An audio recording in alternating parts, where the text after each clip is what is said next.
Mheshimiwa Spika, nitumie jukwaa hili kumpongeza sana Mheshimiwa Deogratias John Ndejembi kwa kuaminiwa na Mheshimiwa Rais na kamati kuu na halmashauri kuu ya Chama cha Mapinduzi na kuteuliwa kuwa makamu wa rais wa Jamhuri ya Muungano wa Tanzania.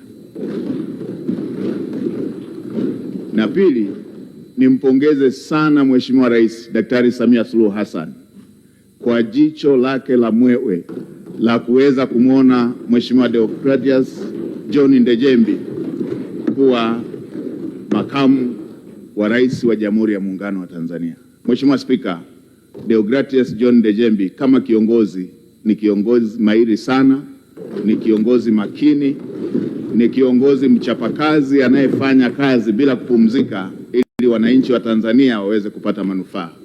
Mheshimiwa Spika, Mheshimiwa Deogratias John Ndejembi as a person ni mtu raimu sana, ni mtu mnyenyekevu sana, Mwisraeli kweli kweli asiye na hiana ndani yake. Mheshimiwa Spika, mimi pamoja na waheshimiwa mawaziri wenzangu nimhakikishie Mheshimiwa Deogratias Ndejembi makamu wa rais kwamba mimi pamoja na mawaziri wenzangu tuko mguu sawa kupokea maelekezo na kuyafanyia kazi ili kumsaidia yeye kutimiza jukumu lake la kumsaidia Mheshimiwa Rais katika majukumu yake ya kuijenga nchi yetu. Mheshimiwa Naibu Spika, ninakushukuru sana kwa kunipa nafasi ili niweze kuuliza swali kwa Waziri Mkuu. Mheshimiwa Waziri Mkuu, mimi ninatoka jimboni na hili ninalolileta sio jambo geni bungeni, ila ninalileta tena kwa sababu hisia za wananchi jimboni zinaonesha kwamba jambo hili linapaswa kupata kauli nzito ya serikali, na jambo hili sio la Tunduru Kaskazini peke yake, ni jambo la mikoa mingi ya Kusini, Lindi, Mtwara, Ruvuma na sehemu nyingi za Tanzania. Jambo lenyewe linahusu migogoro ya wafugaji na wakulima. Hali ambayo nimeikuta jimboni inaonesha kwamba licha ya jitihada ambazo serikali imekuwa ikizichukua ikiwemo hatua za kipolisi na hatua za kiusuluhishi, bado migogoro ya wakulima na wafugaji imeleta hali ya sintofahamu. Mazao ya watu yanaharibiwa, mbaazi hazivunwi, korosho hazivunwi vizuri, watu wanauawa, watu wanaumizana. Ni ipi kauli ya serikali ya hatua madhubuti ambazo inalenga kuzichukua na ambazo zimechukuliwa ili jambo hili lisilete mifarakano mikubwa zaidi inayoweza kuleta mauaji zaidi na hali ambayo itatishia usalama katika nchi yetu? Asante sana. Mheshimiwa Waziri Mkuu. Mheshimiwa Naibu Spika, kwanza ni mpongeze sana Mheshimiwa mbunge Ado Shaibu kwa kulileta swali hili. Mheshimiwa Naibu Spika, mimi niliwahi kupata heshima ya kuwa waziri wa kilimo, mifugo na uvuvi, na katika kutimiza majukumu yangu niliwahi kushuhudia haya mambo ambayo Mheshimiwa mbunge anayasema. Nimeshuhudia mifugo ya wafugaji ikiwa imekatwa zaidi ya mifugo 150. Nilishuhudia mapigano ambapo mkulima mmoja akachomwa mkuki, nadhani kwenye mitandao na waheshimiwa wabunge watakumbuka, na jambo hili limeendelea kujitokeza kama ambavyo Mheshimiwa mbunge amesema. Mheshimiwa Spika, serikali inachofanya, moja, tumegawanya hatua za kuchukua kwa sababu tatizo hili ni kubwa na linaendelea kuwa kubwa, na sababu ya msingi Mheshimiwa Naibu Spika ni kwamba idadi ya watu inaongezeka, idadi ya mifugo inaongezeka, na hata idadi ya wanyama katika baadhi ya maeneo ya hifadhi inaongezeka, lakini ardhi ni ile ile. Na Mheshimiwa Naibu Spika, yapo pia mabadiliko ya tabia nchi ambayo yanaondoa ile hali ya kimazingira ambayo ilikuwa inaruhusu hizi shughuli zote kuwanufaisha wananchi pasipo kuleta mgongano. Kwa tuna tatizo la msingi ambalo sababu zake ni kama hizi nilizozisema. Nini serikali inafanya? Mheshimiwa Spika, katika hatua za muda mfupi tumesema kwanza lazima tukubaliane kuhusu matumizi bora ya ardhi. Mheshimiwa Naibu Spika, Hili ni kwenye hatua za haraka, kwa sababu ipo migogoro maeneo mengine ambayo inasababishwa na kutokuzingatia matumizi bora ya ardhi, ikiwemo tabia za baadhi ya viongozi katika baadhi ya maeneo kuuza maeneo ambayo yalikuwa yametengwa kwa ajili ya wakulima kupelekwa kwa wafugaji kinyemela, ama baadhi ya maeneo ambayo yalikuwa yametengwa kwa ajili ya malisho kuuzwa kinyemela kwa wakulima, na matokeo yake yanasababisha migongano. Kwa nimeelekeza lazima hatua kali zichukuliwe yakitokea mambo ya aina hii ambayo yanatusababishia migogoro. Inatokea eneo ambalo liliwekwa kwa malisho lote linauzwa kwa mtu mmoja, ama eneo liliwekwa kwa ajili ya kilimo lote linauzwa kwa mtu mmoja. Haya tumesema lazima tuzingatie mipango ya matumizi bora ya ardhi ili hizi shughuli zote ziweze kwenda sambamba. Lakini kwa hatua za muda wakati na muda mrefu, Mheshimiwa Naibu Spika, tumesema ni lazima tuende kwenye transformation, na nimpongeze sana Mheshimiwa Waziri wa Mifugo Daktari Bashiru Ali Kakurwa na Waziri wa Kilimo Mheshimiwa Daniel Chongoro pamoja na Waziri wa Maji. Moja ya jambo ambalo sekta hizi zimekubaliana kufanya ni kuhakikisha kila mmoja wa sekta inapotekeleza mradi anatengeneza mazingira ya sekta nyingine kunufaika, kwamba pakijengwa bwawa la umwagiliaji pawekwe pia kwenye bwawa lile lile matoleo ya maji kwa ajili ya wafugaji, ili kuepusha mifugo kwenda kupata shida ya maji na pengine kurundikana eneo moja. Lakini hivyo hivyo kwa Wizara ya Maji, hivyo hivyo kwa Wizara ya Kilimo, hivyo hivyo kwa Wizara ya Mifugo. Tunaamini mashirikiano haya ya sekta hizi yataendelea kutupunguzia matatizo ya ukosefu wa maji ambayo yanasababisha mifugo itembee maeneo tofauti na pengine kwenda mpaka maeneo ambayo ni ya kilimo. Lakini lingine, Mheshimiwa Spika, tumesema tuwekeze kwenye mageuzi kwenye sekta hii ya mifugo. Moja ya mageuzi ambayo nimeenda kwenye shughuli ya wafugaji na nimejionea na nimeona wafugaji wa kawaida wakianza kufanya hayo mabadiliko ya kuwa na nyasi kwa ajili ya kupanda nyasi kwa ajili ya malisho ya mifugo. Nina mfano wa mfugaji mmoja kule Morogoro na mfano wa mfugaji mmoja kule Monduli ambao wamepanda nyasi na mifugo yao haihangaiki tena kwenda kwenye mashamba ya watu. Na la mwisho, Mheshimiwa Spika, ambalo tunachukua hatua kali ni wale wanaofanya makosa haya kwa makusudi. Hawa ni watu wanaohatarisha usalama wa nchi yetu. Kuchukua mifugo na kwenda kuswaga na kwenda kuchungia kwenye shamba la mtu kwa makusudi, huu ni uvunjifu wa sheria wa makusudi na serikali haitavumilia makosa ya aina hii.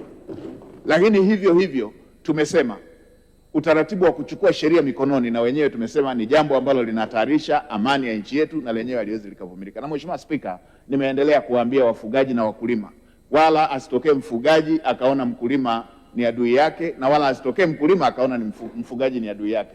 Hapa tuna jambo la msingi ambalo tunatakiwa tulifanyie kazi, na Mheshimiwa Waziri wa Ardhi, Waziri wa Katiba, Waziri wa Ardhi, Waziri wa Mifugo na Uvuvi pamoja na Waziri wa TAMISEMI wameendelea kukaa, na naelekeza kamati zetu za ulinzi na usalama za mikoa pia kuendelea kukaa na makundi haya ili kuweza kuweka utaratibu ulio bora ili kuweza kuepusha matatizo haya ya migogoro, lakini pia na kuondoa hili tatizo ambalo linajitokeza. Mheshimiwa Spika, jambo hili pia tunaendelea kulitafutia utaratibu wa kudumu ili tuweze kuona namna gani tutalimaliza ili tusiende kwenye matatizo haya ambayo Mheshimiwa mbunge ameyasema.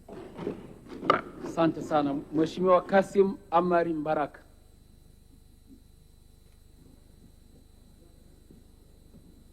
Tunaendelea. Mheshimiwa Asha Juma Feruzi. Asante Mheshimiwa Naibu Spika kwa kunipa nafasi kuuliza swali. Mheshimiwa Naibu Spika, tunaona jitihada nzuri na kubwa zinazofanywa na serikali katika kutengeneza miundombinu ya usafirishaji ikiwemo stendi zetu.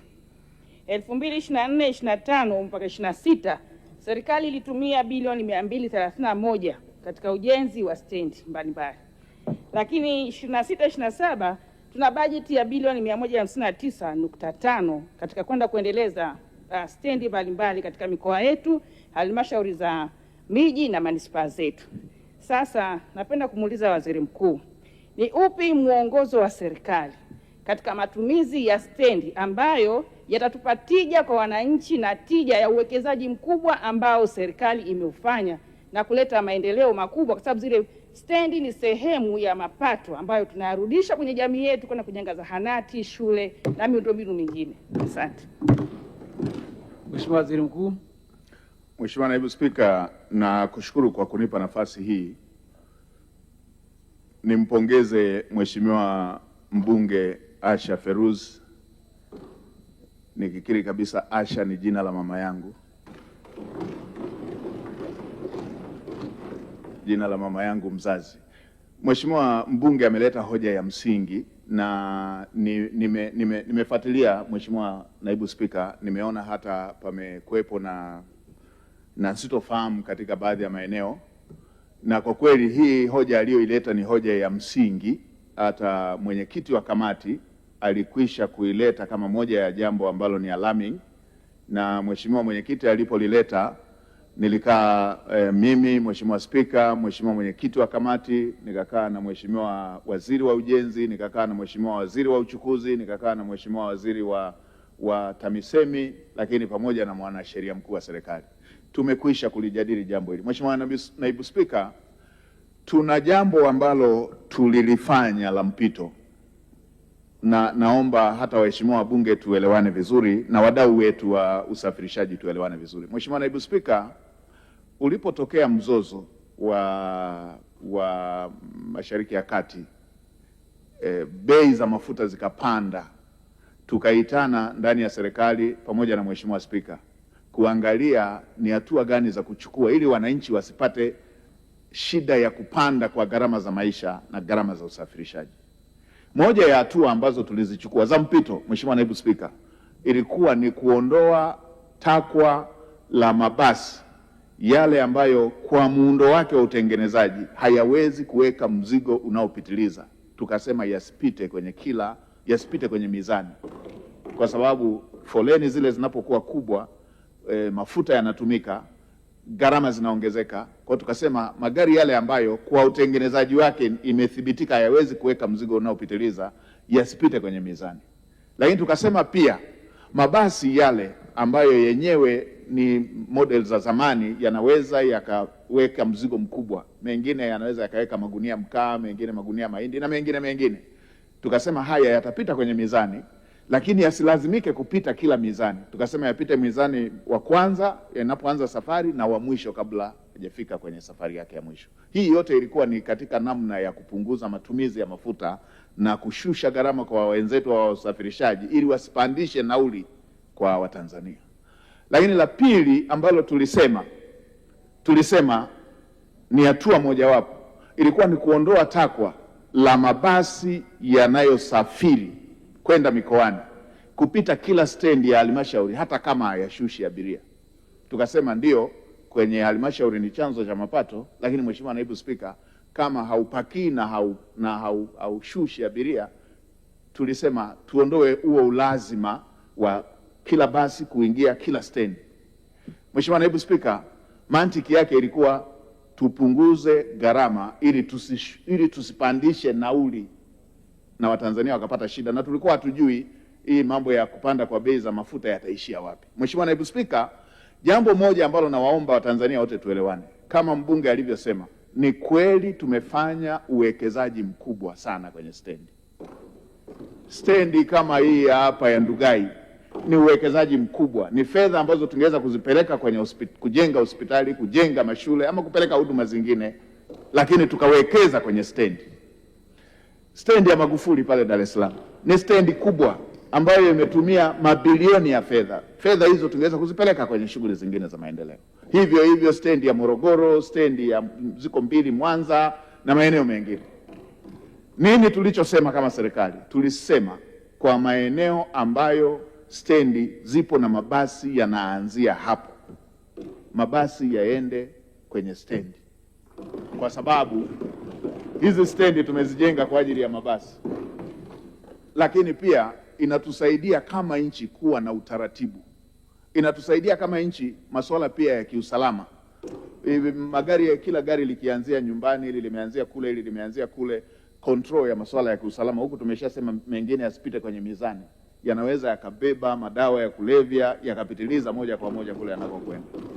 Sasa tulichukua hatua za muda na tulisema tutakutana mambo yakishatengemaa. Naamini kule kwenye mikoa wameshaanza kukaa, niwaelekeze sectors zetu pamoja na mikoa yetu wakae waweke utaratibu ambao ni lazima stendi zitumike, na wakati huo huo tuendelee kuzingatia kutokuweka gharama ambazo zinaweza zikaepukika, ili tuweze kuwasaidia Watanzania wasipandishiwe nauli na gharama zingine ambazo zinaweza zikaleta shida. Kwa Mheshimiwa Naibu Spika, niliwaelekeza wale wa Dar es Salaam wakae haraka nilipokuwa pale NIT kuangalia jambo linalohusiana na stendi ya Magufuli. Niliwaelekeza na nimeona mkuu wa mkoa ameshachukua hatua. Niliwaelekeza mikoa mingine wachukue hatua katika maeneo ambayo tuna stendi hizi kubwa, na nimezitaja tu baadhi, na yapo maeneo mengine ambako ujenzi wa mastendi makubwa unaendelea.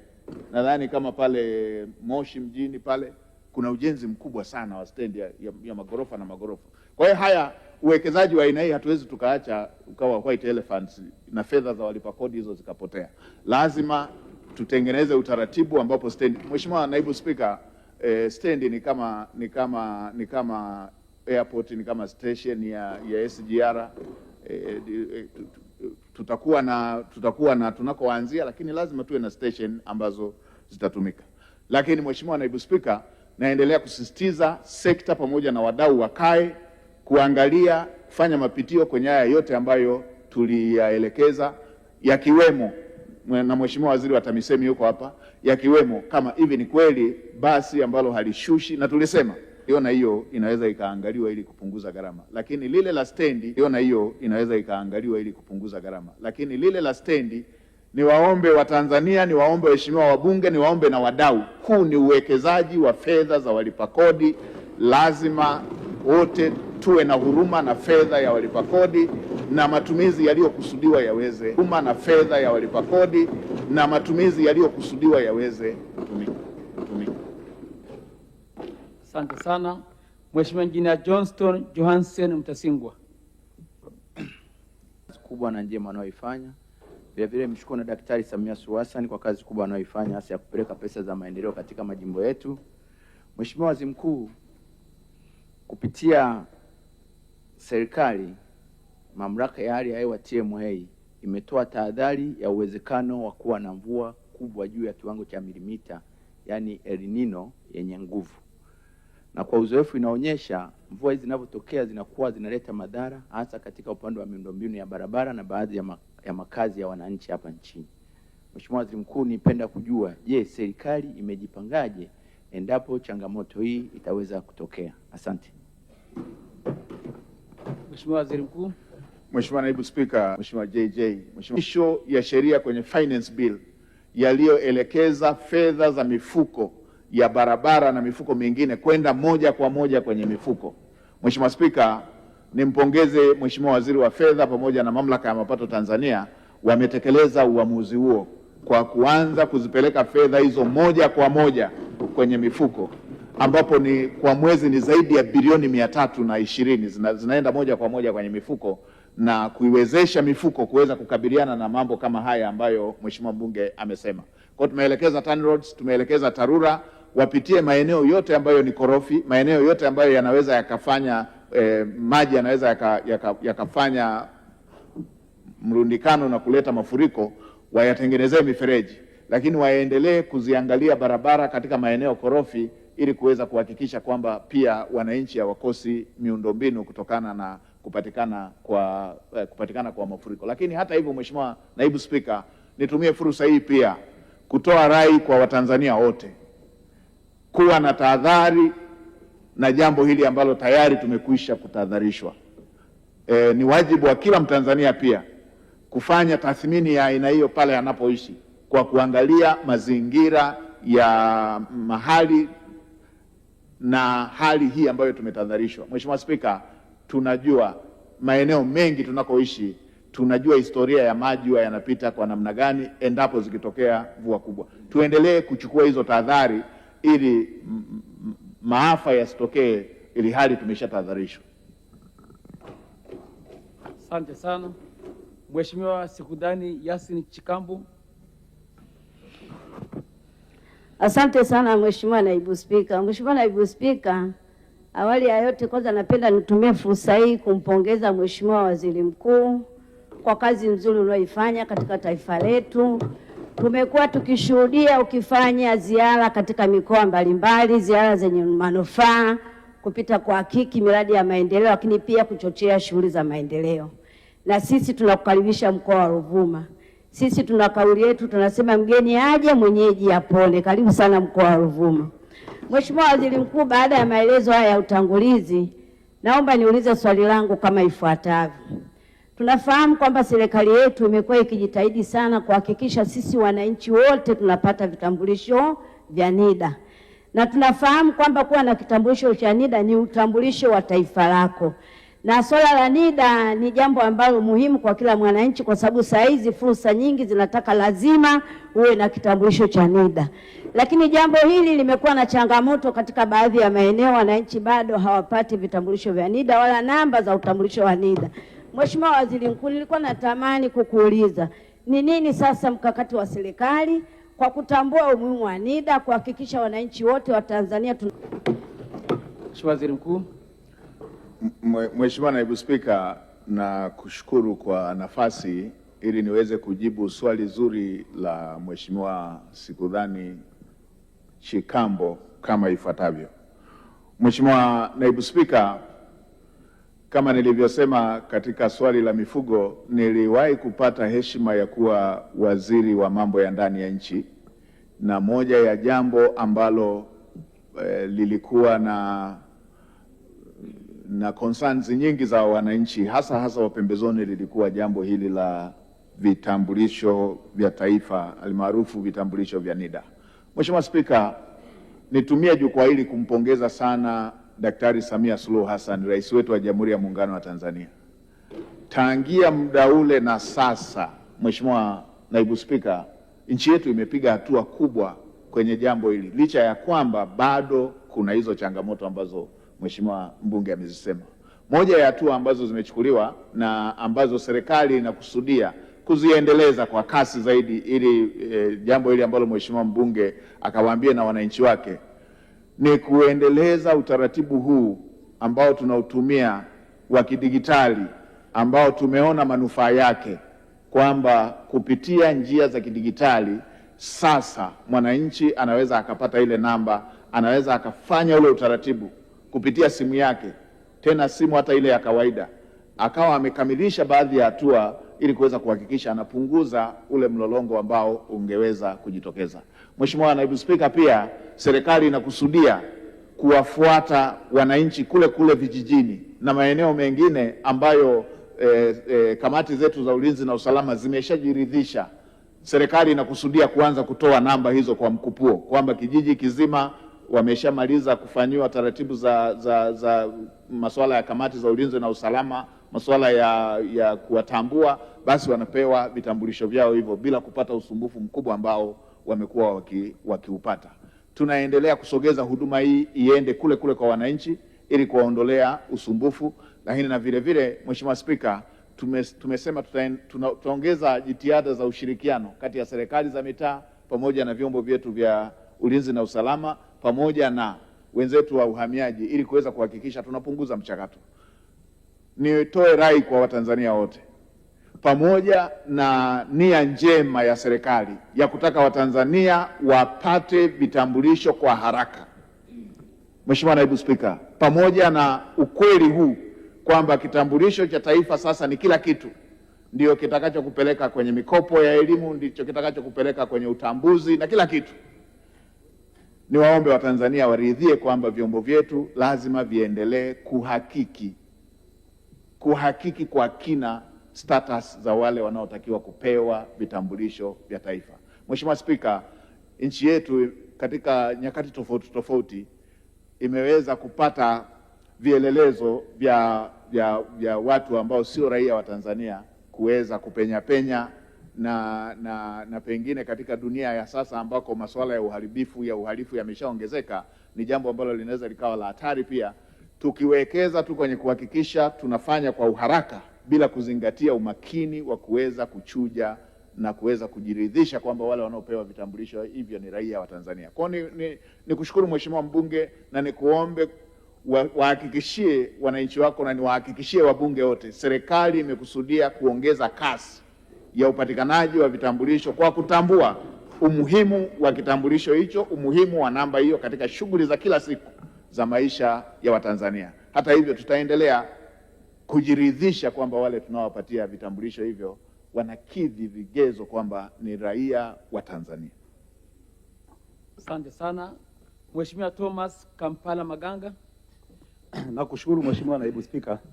Na mimi nataka nimpongeze Mheshimiwa Waziri Mkuu kwa kazi nzuri anayoifanya, na tunaendelea kukuombea kwa Mungu uchape kazi, na sisi wabunge tuko pamoja na wewe.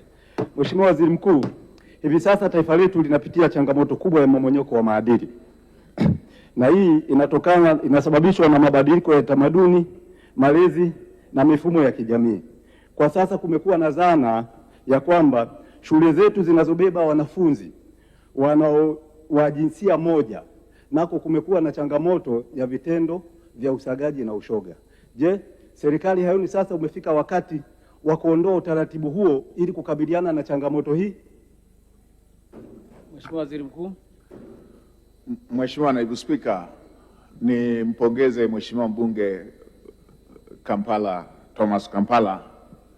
Kweli yeye ni balozi anayechapa kazi kwenye masuala haya yanayohusu maadili, mmomonyoko wa maadili katika jamii yetu. Na Mheshimiwa Spika, jambo hili ambalo Mheshimiwa Kampala ameendelea kulisimamia ni jambo linalogusa kila familia na ni jambo linalogusa nchi yetu.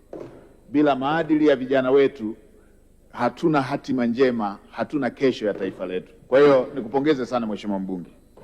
Na kuhusu swali, serikali imeendelea kuweka mkazo, na nimemwona Mheshimiwa Waziri wa Sekta Daktari Dorothy Gwajima pamoja na sekta zingine ambazo wanashirikiana nazo. Mheshimiwa Naibu Spika, serikali inatilia mkazo mkubwa sana kwenye jambo hili kwa kuzingatia kwamba hili limebeba hatima ya kesho yetu.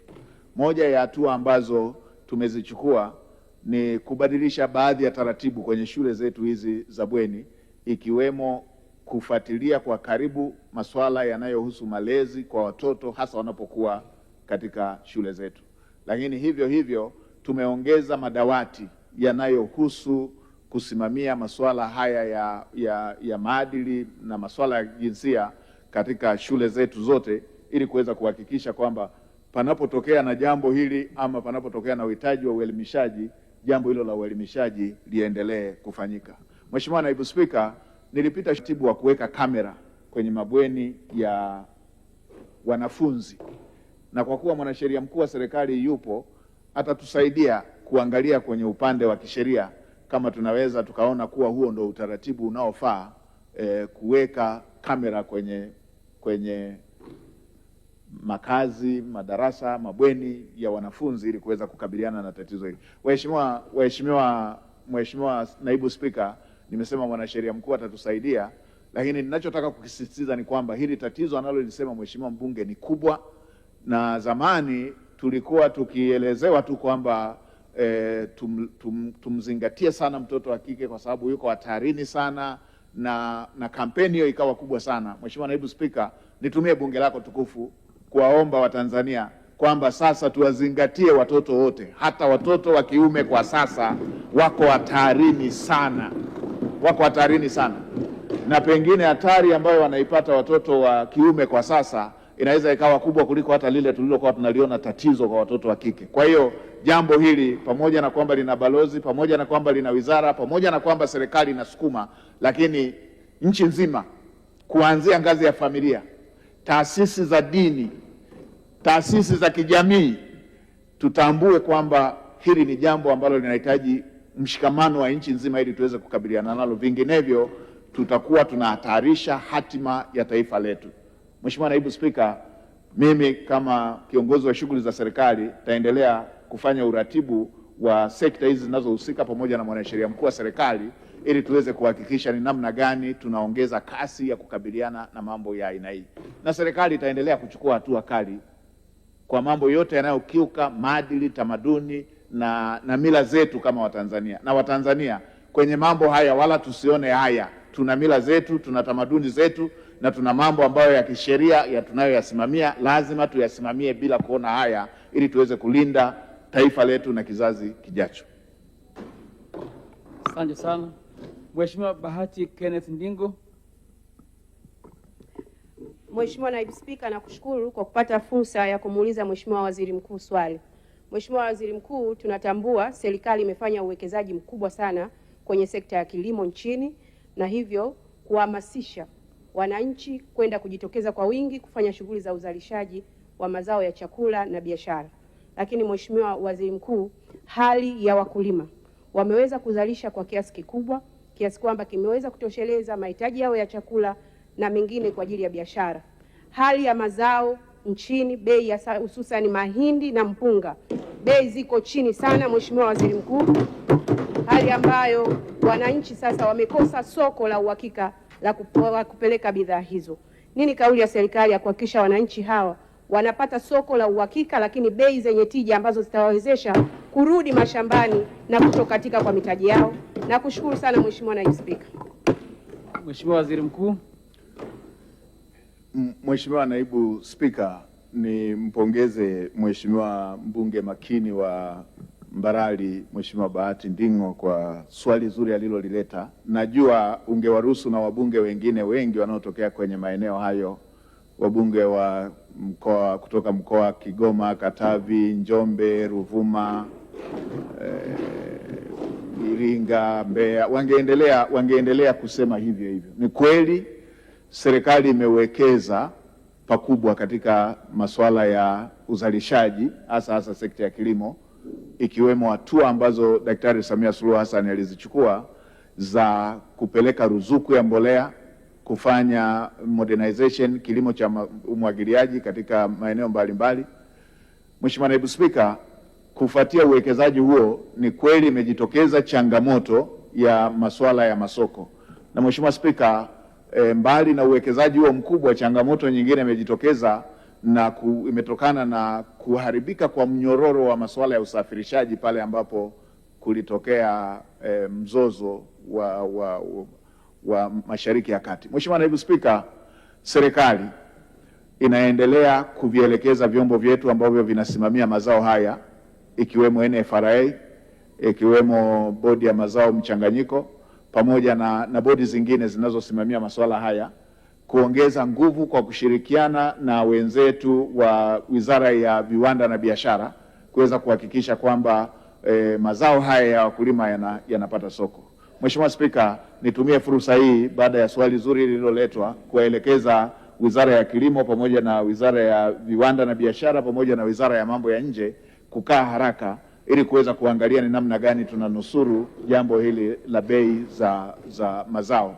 Na jua NFRA huwa wana kamfuko kanakoweza kununua kiasi, tupate tathmini tumeweza kufika hatua gani, lakini pia tuweze kuangalia namna ambavyo tunaweza tukapata masoko ya mazao haya. Mheshimiwa Naibu Spika, serikali inaendelea pia kuhamasisha wadau wa sekta binafsi kuchukua mazao haya na kuyapeleka nchi za jirani, kwa sababu uwekezaji uliofanyika Tanzania, uzalishaji uliofanyika Tanzania ni huo pia huwa unalisha nchi za jirani. Kwa hiyo tuendelee pia kuyatumia mazao, tuendelee kutumia masoko hayo ya nchi za jirani ili tuweze kuhakikisha kwamba wakulima wetu wanapata kipato na wanarejea tena kulima.